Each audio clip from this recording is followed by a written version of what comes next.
All right, and over in the W, we heard a lot of things going on, right? Napheesa Collier called out the WNBA and the commissioner, saying that the league has the, quote, worst leadership in the world. And since then, it's been player after player demonstrating their support for what Collier had to say. So, of course, earlier today, the Indiana Fever had their exit interviews, and Caitlin Clark and Sophie Cunningham chimed in on the matter. We need great leadership in this time across all levels. This is straight up the most important moment in this league's history, where this league's been around for 25 plus years, and this is a moment we have to capitalize on. So that's honestly what I would say. I think there's, Fee said it all. Is pretty self-explanatory. Not really a fan of our leadership in the W. I just think they're failing us as a league, definitely failing us as players. Everything Napheesa said, we all feel that way, and we're all gonna back her. And I think it's pretty strong coming from her. I think a lot of us have been saying that, but when it comes from someone to that caliber of a player, that we're being serious. And so my comment on that, I think it's pretty shameful that she always makes it about her, Cathy, when it should have nothing to do with her.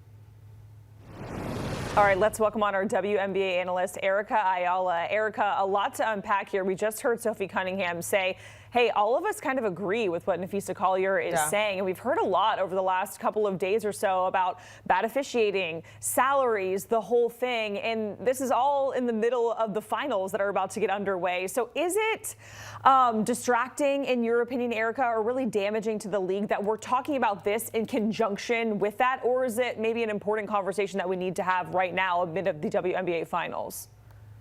Yes. I think it's all of those things. I think that there are probably some players that do see this as a distraction. You're competing, for some people, for the first time for a championship, for others trying to get back there with perhaps a new cast of characters. And this is something that players now know to expect to be asked about. I think also, though, the fact that players, as we heard Sophie Cunningham say, to the caliber of Napheesa Collier, you can probably add in Caitlin Clark there, who are now doing exit interviews, to have them take on the mantle for this conversation, I think is important. Because as Sophie has said, and as Napheesa has said, we've heard Nneka talk about this, this is something that's important to the players. And there has been frustration, even going back to the All-Star weekend, which of course Indiana hosted, that there's been frustration that perhaps the league isn't hearing where the players are coming from, is maybe taking for granted that the players don't fully understand or want to know the full business of what's happening. And so for all of those reasons, I think, yes, it is a distraction and can be a distraction for some. And yes, it's important. Erica, talk to us about Cathy Engelbert's job right now, because you have so many players coming after her saying they're very disappointed. Obviously, it's getting a lot of media attention. So I'm just curious, I kind of have a couple questions.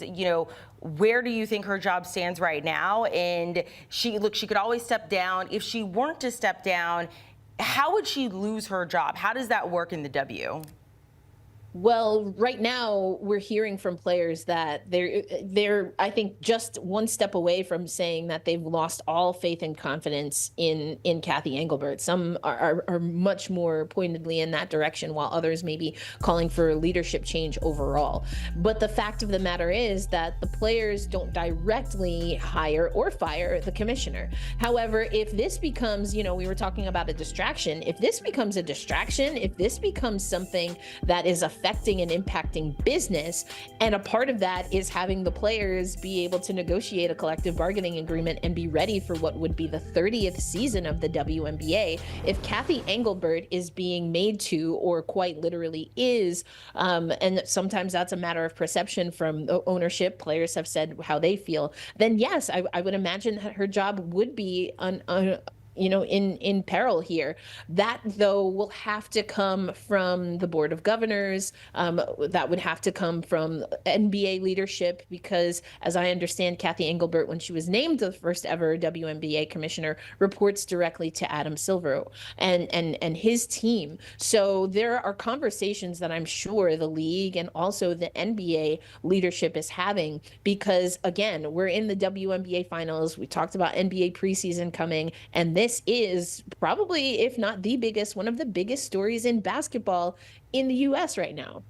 And Erica, just to piggyback off of that, pushing this forward, the current labor deal expires at the end of the month. So what do you think the offseason is going to look like down the road? Are you expecting some sort of work stoppage here?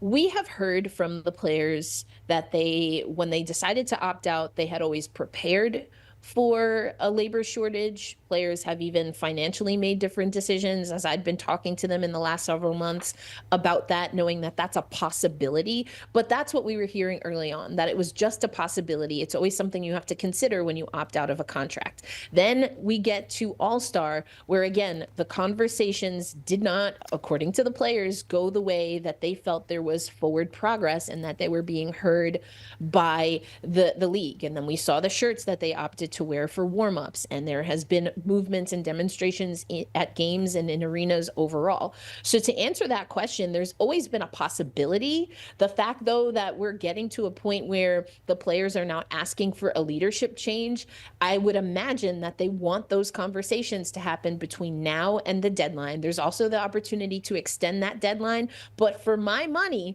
this is the closest to the players perhaps really, truly not just knowing it's an option, but considering a work stoppage, because they do not have faith in leadership.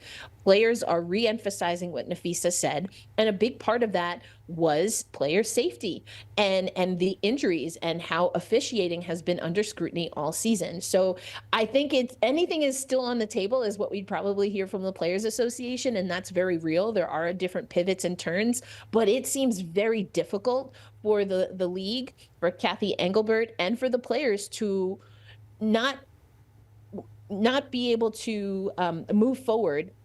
They're not going to be able to move forward, until very serious conversations are had about where the relationship stands. And I think it's valid to question whether Cathy Engelbert can repair a relationship with the players. And if that can't happen, then I would imagine that would signal, again, from the board of directors, from people in the NBA league offices, that perhaps it's time to move on from Cathy Engelbert.